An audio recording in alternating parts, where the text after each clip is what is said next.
রাঙ্গামতি তীরন্দাজ ধারাবাহিকের আজকের পর্বে আমরা দেখতে পাবো যে ধারাবাহিকের শুরুতেই আমাদেরকে চ্যাটার্জি বাড়িতে দেখানো হয়। ড্রয়িং রুমে একলব্যের পেশি একলব্যের ভাইকে বলছে, তুই তো ওদের সাথে যেতে পারতি রাঙ্গাদের গ্রামে জামাই ষষ্ঠী করতে, একা একা বাসায় থেকে কি করবি।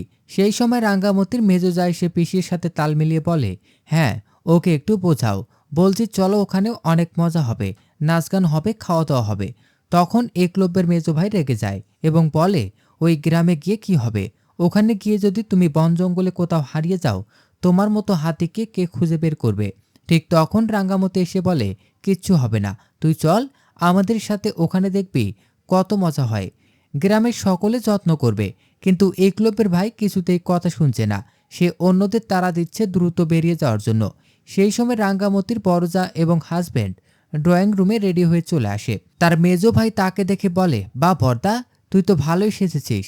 তখন বড় ভাই বলে, সাজবো না, জামাই ষষ্ঠী বলে কথা, আমার কপালে তো আর শ্বশুর বাড়িতে কখনো জামাই ষষ্ঠী জুটেনি, এই প্রথম আমি যাচ্ছি জামাই ষষ্ঠী করতে, তো একটু সাজতে তো হবেই। তখন রাঙ্গামতির বড়জা বলে, আমার বাপের বাড়িতে এসব চলে না, তাই তোমাকে জামাই ষষ্ঠী করে না। এরপর একলব্য চলে আসে এবং সবাই মিলে বেরিয়ে যায় রাঙ্গামতির গ্রামের উদ্দেশ্যে। ঠিক সেই সময় রাঙ্গামতির বড়জা সবার আড়ালে লুকিয়ে কাউকে ফোন দিয়ে জানিয়ে দেয় যে তারা বের হচ্ছে। এরপরে আমাদের একটা জঙ্গল দেখানো হয়, সেখানে একটা লোক দৌড়াচ্ছে যার নাম সহদেব। সে দৌড়াতে দৌড়াতে দুজন লোকের কাছে চলে আসে এবং অতীতের কিছু ঘটনা মনে করতে থাকে।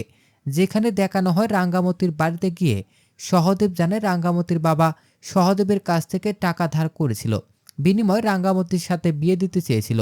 এছাড়াও রাঙ্গামতিকে সে কিডন্যাপ করেছিল, কিভাবে তার হাত থেকে বেঁচে ফিরেছে সেই সব স্মৃতি সে মনে করতে থাকে।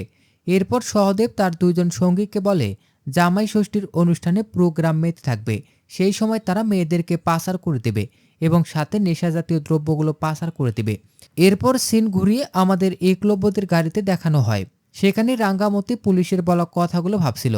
পুলিশ তাকে বলেছিল সিভিল পোশাকে পরা কিছু পুলিশ রাঙ্গাদের গাড়ি ফলো করবে, কোনো রকম যদি সে সমস্যা মনে করে তাহলে যেন পুলিশের সহযোগিতা নেয়।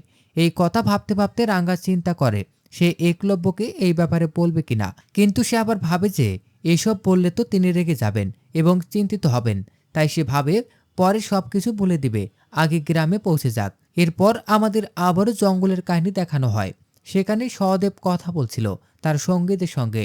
ঠিক সে সময় একজন লোক এসে সহদেবকে জানায় যে গ্রামে মোড়লের বাড়ি সাজানো হয়েছে জামাই ষষ্ঠীর জন্য। তখন সহদেব বলে, ওখানে কে জামাই ষষ্ঠী করতে আসবে, তার তো মেয়ে নেই। তখন ওই লোকটা জানায় কলকাতা থেকে রাঙ্গামতি আছে, সে তো দিদিমণির ছেলেকে বিয়ে করেছে, তাই গ্রামের লোকেরা রাঙ্গা এবং টিচার দিদিমণিকে নিয়েই জামাই ষষ্ঠীর অনুষ্ঠান করবে। এই কথা শুনে সহদেব অনেকটা খুশি হয়ে যায় এবং সে বলে এই সুযোগে সে রাঙ্গার থেকে প্রতিশোধ নেবে। পরের সিনেই আমাদের চ্যাটার্জি বাড়িতে দেখানো হয়। সেখানে একলব্যের মেজভাই খেলা দেখছিল। সে সময় তার পিসি তাকে চা দিতে এসে দেখে সে অলরেডি 4 কাপ চা খেয়ে ফেলেছে খেলা দেখতে দেখতেই। তখন সে জিজ্ঞেস করে, কি হয়েছে তোর, তুই এত উত্তেজিত এবং খিটখিটে মেজাজ কেন, আর তুই তো কখনো ক্রিকেট খেলা পছন্দ করতি না, তাহলে যে এখন খেলা দেখছিস আর এভাবে চা খাচ্ছিস, কি হয়েছে তোর। তখন একলব্যর ভাই রেগে গিয়ে বলে, আমাকে জ্বালাতে এসো না তো তুমি, যাও এখান থেকে। তারপর তার পিসি সেখান থেকে মন্দিরের উদ্দেশ্যে চলে যায়। এরপর আমরা দেখতে পাই একলব্যের মেজো ভাই কাউকে কল করে বলতেছে 10,000 টাকা বাজি লাগিয়ে দিতে। তখন ওই লোকটি তাকে একটি লিঙ্ক পাঠিয়ে দেয় এবং একলব্যের মেজো ভাই সেই লিঙ্কে পেমেন্ট করে দেয় ক্রিকেট খেলায় বাজি জেতার জন্য। পরের সিনে আমাদের দেখানো হয় গ্রামের লোকজন রাঙ্গাদের জন্য থাকার ব্যবস্থা করছে। গ্রামের মহিলারা বিছানা তৈরি করছিল। ওই সময় গ্রামের মোড়ল এসে তাদের জিজ্ঞেস করে, কলকাতা থেকে লোকজন তো সবাই আসছে, তারা কোথায় থাকবে। তখন তাদের মধ্যে একজন বলে যে পুরো রিসোর্ট একটা বুক করে দিয়েছি তাদের জন্য, সকলেই সেখানেই থাকবে। এরপর একজন লোক দৌড়ে এসে তাদেরকে জানায় রাঙ্গামতিরা চলে এসেছে। এ খবর পেয়ে সকলে দৌড়ে যায় তাদেরকে বরণ করার জন্য। রাঙ্গামতিরা বাড়িতে প্রবেশ করার পর মহিলারা তাদেরকে বরণ করে রুমে নিয়ে আসে। এরপর তারা রাঙ্গামতিদের খাবার ব্যবস্থা করতে চলে যায়। শেষ সিনে আমাদের দেখানো হয় রাঙ্গামতি একলব্যকে বলছে, আপনি খাটে শুয়ে থাকবেন, আমি মাটিতে শুয়ে থাকবো। তো দর্শক, এই ছিল রাঙ্গামতি তীরন্দাজ ধারাবাহিকের আজকের আপডেট।